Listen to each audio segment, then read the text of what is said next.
दुनिया की नज़रें चीन के तियानजिन पर होंगी।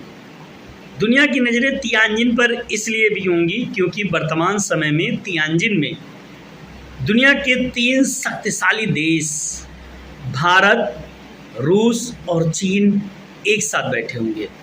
31 अगस्त और 1 सितंबर को ये तीनों राष्ट्र मिलकर के शंघाई सहयोग संगठन के बहाने अमेरिका के द्वारा लगाए गए विभिन्न प्रकार के टैरिफों के खिलाफ एक साझा रणनीति तैयार करेंगे।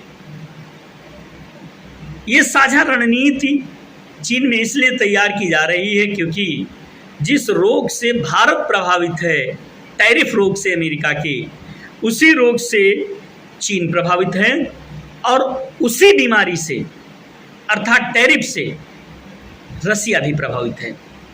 अमेरिका के मंदबुद्धि राष्ट्रपति डोनाल्ड ट्रंप के द्वारा विभिन्न देशों पर ये जो थोपा गया है,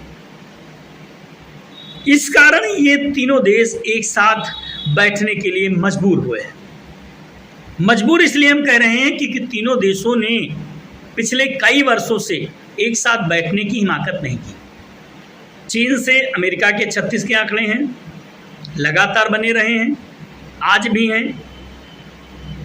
चीन के रसिया से तो शताब्दियों से, सैकड़ों वर्षों से खराब संबंध हैं। भारत से भी अमेरिका के संबंध कोई मधुर नहीं रहे, परंतु पिछले 15-20 सालों में भारत से अमेरिका के संबंध ठीक थे। अब वर्तमान समय में जब से भारत के ऊपर अमेरिका ने टैरिफ लगाया ये कह के कि रसिया से तेल मत खरीदो, तुम्हारे भी तो व्यापारिक संबंध हैं।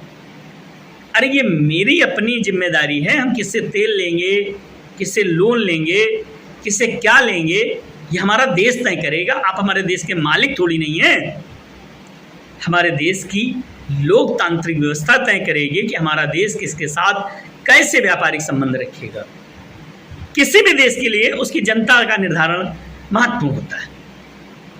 भारत, चीन और रूस के इस संगठन में एक साथ बैठने से अमेरिका की मिर्ची नहीं मिर्चा लगने वाला है, क्योंकि पिछले 7 वर्षों बाद ये तीनों देश एक साथ मिल बैठ रहे हैं और बड़ी काट अमेरिका के लिए लेकर के आएंगे।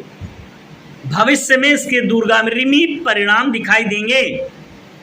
रसिया जला बैठा है, चीन जला बैठा है, भारत ही जला नहीं था तो अब जलता हुआ दिखाई दे रहा है अमेरिका से। ये संगठन मजबूत होगा और अमेरिका परेशान होगा।